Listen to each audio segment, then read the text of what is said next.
So the assessment cycle, you're going to start with your program objectives. What is your objective right here? To get your athletes stronger.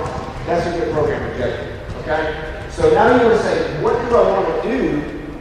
Your assessment design. What tool do I want to use to measure what I'm trying to get at? So let's say it's strength. What tool do you want to use? You want to use max bench press. You want to use max reps at a certain weight. So you want to come up with something that's one, development appropriate, and two, measuring where you want to go with your program.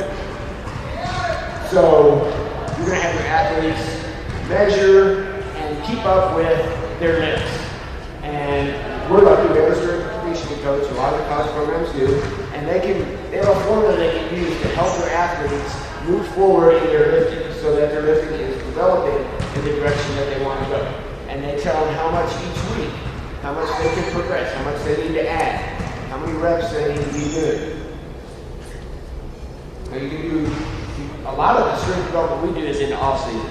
You come when the season's over and through the summer, and really through the fall we do a lot of strength and power work too. So fit that in with your program objectives. You don't want to be doing your heavy weight training during your season. And then you want to go collect your data. Use your tool, collect your data. Every time you lift, chart your lifts. The reason we talked about earlier, it's motivating for the athletes to collect and see where their lifts are and what they're doing.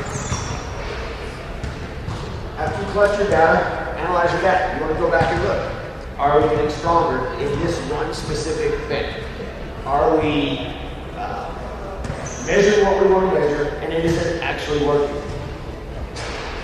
Take the results, and then you use your results. When you look at why and what you're measuring in your assessment cycle, if it's working, great.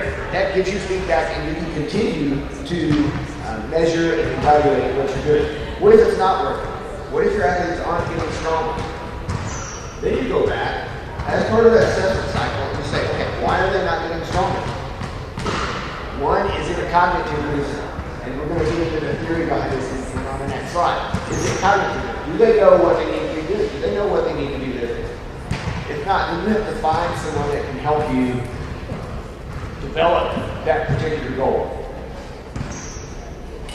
Two, are there affective reasons that it's not getting better? I know if you're trying to become a better shooter, a lot of times it's not in the program that you have them on, it's on other things that are affecting them as an athlete. And that could be affective things. We had a guy who, in the last couple of weeks of the season, was not shooting very well at all. And he had been a 60% shooter in practice, in a closed state shooting, just shooting. And it was down to like 18%. And so after about 3 days of shooting, I called him in and we started talking. I said, hey, what's up with shooting? And turns out a friend of his from home had passed away, and it had affected his focus and concentration. So in the assessment cycle, you're looking at that along the way. You're saying, what is affecting our athletes that they're not reaching their goals? And that's one thing that assessment can let you do. It can let you see, okay, hey, the shooting numbers are down. Let's find out what's wrong. Obviously, they know what to do. They used to be a 60% shooter, and now they're shooting 20%. Let's find out. Well, in his case, he had some emotional issues involved with his friend passing away. So the affective issues are something that you need to consider when you're looking at evaluating your results and your development. And then, is it a psychomotor problem? Is it something along the way where the athlete has poor technique? The athlete is not using good skill sets in their shooting to really show development. So if they're not getting better in their shooting and everything is fine, they've been a 30% shooter and they're still a 30% shooter, then you got to back up a step. And this is where your assessment can help you, because you look on your shooting chart, oh, they don't got better at shooting in a month. Okay, there's something wrong. We got to back up a step. We got to see, do they have the strength to take the shots that they've been shooting? Do they have the timing? Do they have the coordination? Do they have the good shooting mechanics that they need to become a better shooter. Because sometimes volume shooting is not going to be effective if you're not using good shooting technique. So this is the way that you can use your assessment, because you've got it right there in front of you, because you're charting your shooting. And then is it a balance of everything you're doing? Are they tired? The cognitive part, do they know the techniques of shooting? Are they getting rest? Do they have tests coming out? Is there something wrong at home? And then the psychomotor part. All those come together to maybe show why or why not your shooting program is effective for you. So you've got a lot of different things you got to break down. It's not just, oh, they're not trying. You have to look at everything in the total development of the athlete to find out why or why not it's not working in that situation. Or are you using the wrong tool? Are you trying to measure something that's not really what you want to measure?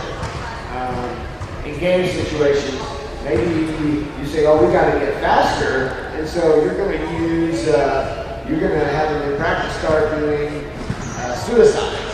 Well, maybe that's not the tool that you want to measure to see if you're developing speed. Maybe you want to use a different tool to see, okay, if we're not fast enough, are we strong enough? Maybe that's why we're not fast enough. Do we have poor pushing mechanics? So make sure you're using the right tool to go out and measure exactly what it is that you want to measure to develop your athletes. Okay, a little bit of theory here when you're looking at making the corrections in your assessment cycle. The rubric on the top left is the cognitive domain. So you want to look at, okay, do they know what to do in this situation? Maybe you're looking at 3-on-2 number situation. Do they know what to do? If they keep doing the same thing, if the results aren't getting better, maybe they don't know what they're supposed to be doing on the floor. And then do they understand and can they apply that to the situations you're talking about? They might be fast, they might be quick, they might be a good shooter, but they can't apply it to the situation you want it applied to, a 3-on-2 or a 2-on-1, then it's not going to get any better. The thing about these taxonomies is they start at the bottom, and if they don't master what's needed at the bottom, and knowledge in this case, if they don't know, they're never going to get to the higher levels, where at the top, where they can evaluate their own performance and make adjustments based on their own evaluation. So start at the bottom. I tell you as coaches, go and do a little bit of reading on these taxonomies. They'll help you be a better coach because they'll help you understand how to take your athletes from the very beginning of, and that one, the cognitive domain, knowing what to do on the floor, up through the evaluation stage where they're on the floor and they can actually make adjustments based on what they know about the game of which basketball. And part of our rubrics, our one-on-one rubrics, and I know Coach Farley too, is talk through this with your athletes. And you ask them, what are the non-verbal cues you're looking for in a 3-on-2 situation? What are the communication tools that you're using and skills that you're using with your teammates?